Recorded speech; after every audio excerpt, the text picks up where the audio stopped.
Hi friends, இன்னைக்கு நம்ம இந்த வீடியோவில் கொத்தமல்லி தொக்கு அதை எப்படி செய்யுங்கன்னு பார்க்கலாம். வாங்க வீடியோக்குள்ளார போகலாம். நான் ஒரு கட்டு கொத்தமல்லியை எடுத்து அலசி இந்த மாதிரி கட் பண்ணி வச்சுருக்கேன். இதை நல்லா ட்ரை பண்ண விட்டுருவோம். நான் ஒரு வெள்ளை துணியில் போட்டு வச்சுருக்கேன். நல்லா ட்ரை ஆகட்டும், தண்ணியெல்லாம் வடியட்டும், ஈரப்பதம் போட்டும். இந்த ஈரப்பதம் போகிறதுக்குள்ளார நம்ம சில பொருட்களை ட்ரையாக வறுத்துக்குவோம். ஸ்டவ்வில் ஒரு கடாய் வச்சு அதில் அரை டீஸ்பூன் கடுகு போட்டுக்கலாம். அப்புறம் அரை டீஸ்பூன் வெந்தயம் கொஞ்சம் கோல்டன் ப்ரௌன் வர வரைக்கும் வறுத்து விட்டுக்குவோம். ரொம்ப தீய விட்டுறாதீங்க, தீஞ்சதுன்னா ரொம்ப கசக்க ஆரம்பிச்சிடும். அதனால் ஒரு கோல்டன் ப்ரௌன் வர வரைக்கும் மிதமான தீயில வறுத்தெடுத்துக்குவோம்.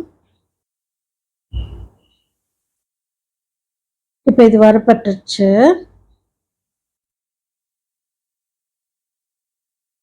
இதை ஒரு பிளேட்டில் மாற்றி வச்சுக்குவோம். இப்போ அதே கடாயில் ஒரு 10-15 காஞ்ச மிளகா போட்டுக்கிறேன். உங்கள் காரத்துக்கு அந்த மாதிரி மிளகா போட்டுக்கோங்க. அப்புறம் இதில் 1 டீஸ்பூன் எண்ணெய் ஊற்றிக்கிறேன். எண்ணெய் ஊற்றி காஞ்ச மிளகா கொஞ்சம் வறுத்துக்குவோம். காஞ்ச மிளகா வறுப்பட்டுச்சு. இதை எடுத்து ஒரு பிளேட்டில் வச்சுக்குவோம். இது நல்லா ஆறட்டும். இப்போ அதே கடாயில் 1 டீஸ்பூன் எண்ணெய் ஊற்றிக்கிட்டு நம்ம கட் பண்ணி ஆற வச்ச இந்த கொத்தமல்லியை இதில் போட்டுக்கலாம். போட்டு இதை நல்லா வதக்கி விட்டுக்குவோம். கொத்தமல்லி நல்லா வதங்கிடுச்சு. இதை எடுத்து ஸ்டவ் ஆஃப் பண்ணிவிட்டு ஆற வச்சுக்குவோம். இப்போ இந்த மாதிரி ஒரு இடிக்கிற கல்லை எடுத்து வச்சுக்கிட்டு அதில் நம்ம வறுத்த இந்த வெந்தயம் கடுகு ரெண்டுத்தையும் போட்டுட்டு நல்லா பொடி பண்ணிக்குவோம். இப்போ பொடி பண்ணியாச்சு. இதை ஒரு பிளேட்டில் மாற்றி வச்சுக்குவோம்.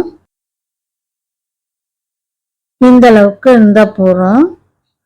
இந்த அளவுக்கு ஒரு குறக்குறன்னு இருக்கிற மாதிரி இருந்தால் பரவாயில்ல.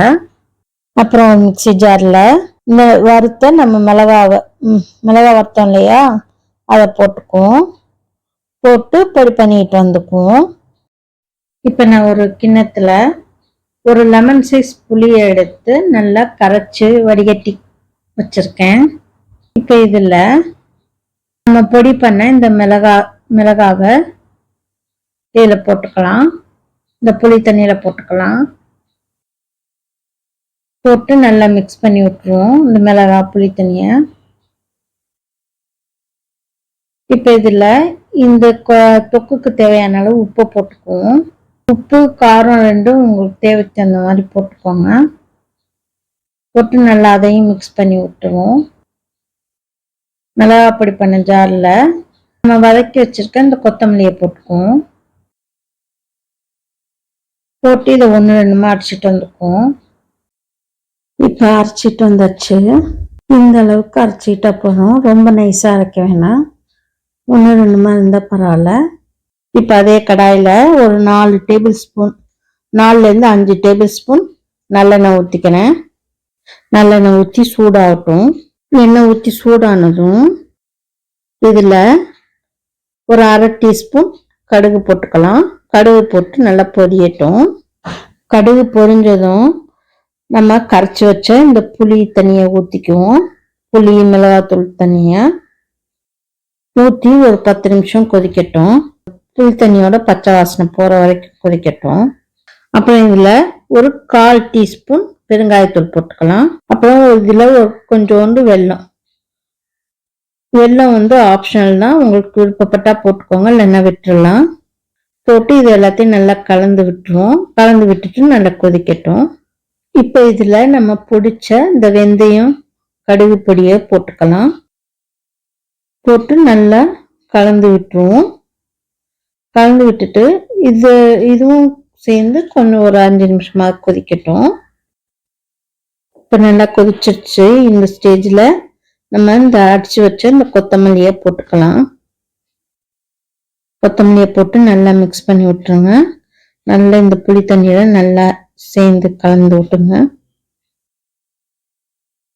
மிக்ஸ் பண்ணிட்டு இதில் கொஞ்சம் டேஸ்ட் பார்த்துக்கோங்க.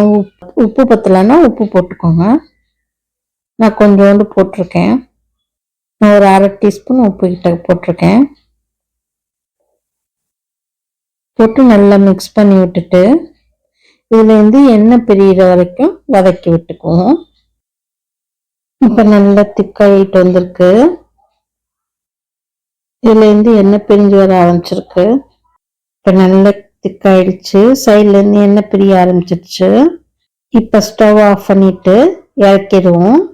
அருமையான கொத்தமல்லி தொக்கு ரெடி ஆயிடுச்சு. இப்போ சுவையான கொத்தமல்லி தொக்கு ரெடி ஆயிடுச்சு. இதை ஒரு பவுலில் மாற்றிக்குவோம். இது இப்போ சூடாக இருக்குங்கிறதுனால நான் பவுலில் மாற்றி வச்சுருக்கேன். கொஞ்சம் ஆறுனதுக்கப்புறம் நீங்கள் ஒரு டப்பாவில் போட்டு ஃப்ரிட்ஜில் வச்சு ஒரு 10 நாள் வரைக்கும் வச்சு சாப்பிட்லாம். இது தயிர் சாதம், அப்புறம் சப்பாத்தி, பூரி, இட்லி, தோசைன்னு எல்லாத்துக்கும் நல்லா ஏற்ற சைட் டிஷ்ஷு. அது மட்டும் இல்லாமல் இதை சாதத்தோட கூட கலந்து சாப்பிட்லாம் நீங்கள். இப்போ சுவையான டேஸ்டியான கொத்தமல்லி தொக்கு ரெடி ஆயிடுச்சு. இதை நீங்க செஞ்சு பாருங்க. செஞ்சு பார்த்துட்டு இந்த வீடியோ பிடிச்சிருந்தா லைக் பண்ணுங்க, கமெண்ட் பண்ணுங்க, ஷேர் பண்ணுங்க. அப்படியே எங்க சேனலை சப்ஸ்கிரைப் பண்ணுங்க. மறக்காம பெல் ஐக்கானை கிளிக் பண்ணுங்க. அப்பதான் எங்களோட ஒவ்வொரு வீடியோவும் உங்களுக்கு நோட்டிபிகேஷனா வந்து சேரும்.